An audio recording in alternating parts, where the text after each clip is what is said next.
So আমি finance ডিপাৰ্টমেণ্টৰ ৱেবছাইটটো খুলি ল'ব লাগিব। তাৰ বাবে আপোনালোকে ইয়াত গুগল ক্ৰমত গৈ পেলাই সাৰ্চ কৰিব আসাম লোনছ আসাম ফাইনেন্স লোন বুলি সাৰ্চ কৰিব।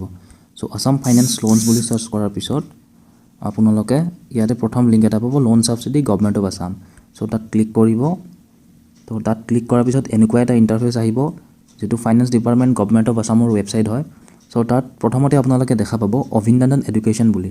সো অভিনন্দন এডুকেশ্যনত আপোনালোকে এপ্লাইত ক্লিক কৰিব। ইয়াত এপ্লাই বুলি এটা বাটন পাব, সেইটো ক্লিক কৰিব। সো ক্লিক কৰাৰ লগে লগে এনেকুৱা এটা ইণ্টাৰফেচ আহিব য'ত আপোনালোকে গোটেই স্কিমটোৰ অভাৰভিউ এটা দেখা পাব। সো স্কিম নেমটো হয় education loan subsidy scheme for pursuing higher education by the children of the permanent resident of Assam. So next আপোনাৰ স্কিম এজেঞ্চি হয় finance department government of Assam. Objective of the scheme হয় আপোনাৰ provide loan waiver to the students of Assam who have availed education loans.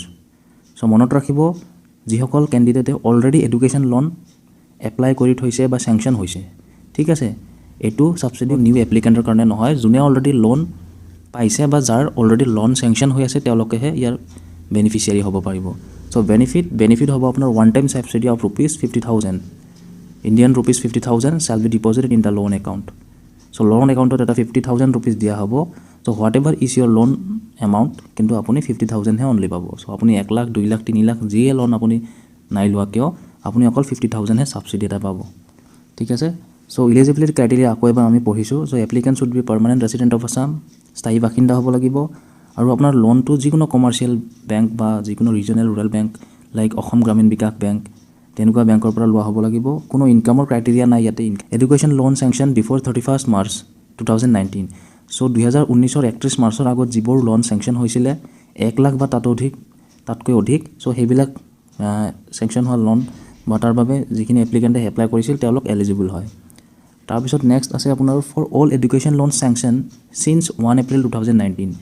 So 1 April 2019ৰ পিছত যিখিনি loan sanction হৈছিল তাৰে যদি 25% ডিছবাৰ্চমেণ্ট হৈছে, মানে 25% একাউণ্টত ক্ৰেডিট হৈছে লোনটোৰ, তেতিয়াহ'লে তেওঁলোকে এলিজিবল হ'ব, ঠিক আছে। সো দুটা ডেট আছে, 31 মাৰ্চ 2019ৰ আগত পোৱাসকলে আগত চেংচন হোৱাসকলে পাব পাৰিব, বা 2019ৰ 1 এপ্ৰিলৰ পিছত পোৱাসকলে যদি 25% ডিছবাৰ্চ হৈছে সো তেওঁলোকে পাব, ঠিক আছে, মানে তেওঁলোকে এপ্লাই কৰিব পাৰিব।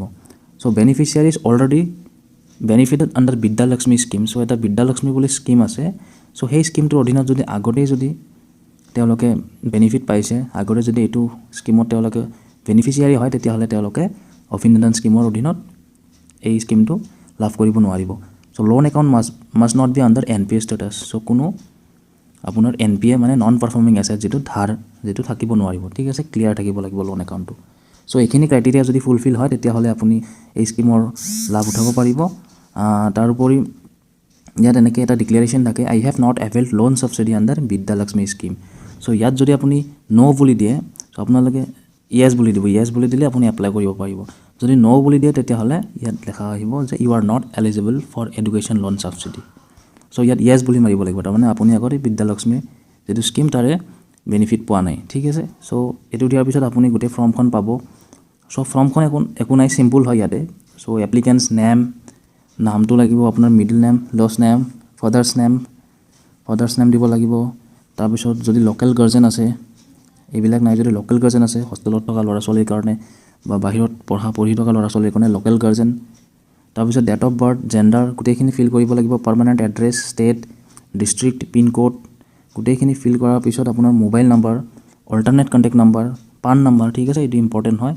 সো যিটো পান কাৰ্ডত থকা নাম্বাৰটো সেইটো পান নাম্বাৰটো ফিল কৰিব লাগিব, ইমেইল ID দিব লাগিব, ঠিক আছে। ইয়াতে ইম্পৰ্টেণ্ট হৈছে যিখিনি এষ্টাৰিক্স মাৰ্কছ আছে, মানে ৰেড ষ্টাৰ যিখিনি আছে সেইখিনি আপোনাৰ মেণ্ডাটৰী হয়, সেইকেইটা ফিল আপ নকৰিলে আপোনাৰ ফৰ্মখন ছাবমিট নহ'ব। বাকী কিছুমান এইখিনি অপশ্যনেল হয়, যেনে ইমেইল IDত কোনো ষ্টাৰ মাৰ্ক নাই, সো এইখিনি অপশ্যনেল, এইখিনি নিদিলেও আপোনাৰ ফৰ্মখন ছাবমিট হ'ব। সো IFSC কোড লাগিব, যিটো ব্ৰাঞ্চৰ পৰা আপুনি লোনটো লৈছে বা লোনটো এপ্লাই কৰি থৈ দিছে, চেংচন হৈছে। সো তাৰ বেংক ব্ৰাঞ্চ, তাৰপিছত আপোনাৰ IFSC code. So loan account number দিব লাগিব ইয়াতে, যিটো লোন আপোনাৰ চেংচন হৈছে সেইটো লোন একাউণ্ট নম্বৰ দিব লাগিব।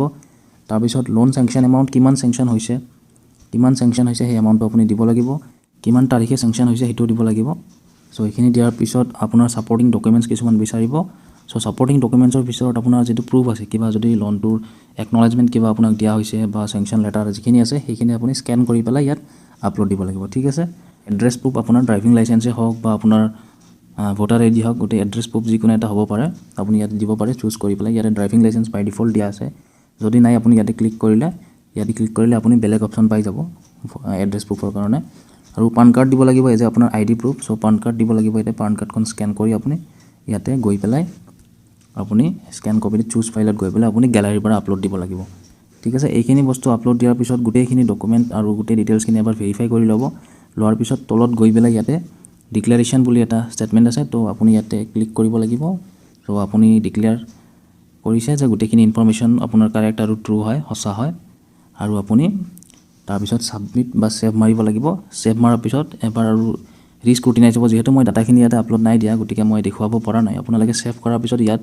নেক্সট আপোনালোকৰ এবাৰ সুধিব তেওঁলোকে যে আপুনি অৰিজিনেলি ছাবমিট কৰিব বিচাৰে নেকি আৰু যদি ছাবমিট কৰিব বিচাৰে তেতিয়াহ'লে ফাইনেল ছাবমিশ্যন এটা বুটান আহিব তো আপোনালোকে ফাইনেল ছাবমিট কৰি দিলে আপোনালোকৰ এপ্লিকেশ্যনটো স্ক্ৰুটিনি বা ছুপাৰভিজনৰ কাৰণে থাকিব চ' নেক্সট গভৰ্ণমেণ্টে আপোনাৰ গোটেইখিনি ডাটা চেক কৰি পেলাই যদি গোটেইখিনি ঠিকে থাকে তেতিয়াহ'লে আপোনাৰ একাউণ্টত উইদিন 1 উইক আপোনাৰ যিটো ছাবচিডি এমাউণ্টটো ডাইৰেক্ট ট্ৰান্সফাৰ কৰি দিব চ' এইখিনি আছিল বন্ধুসকল আশা কৰোঁ আপোনালোকে বুজি পালে চ' এইখিনি অকল যিসকলে লোন অলৰেডি এপ্লাই কৰি থৈ দিছে বা যিসকলৰ লোন চেংচন বা ডিছবাৰ্চ হৈছে তেওঁলোকৰ কাৰণে হয় কোনো নতুন এপ্লিকেণ্টে ইয়াৰ সুবিধা লাভ কৰিব নোৱাৰিব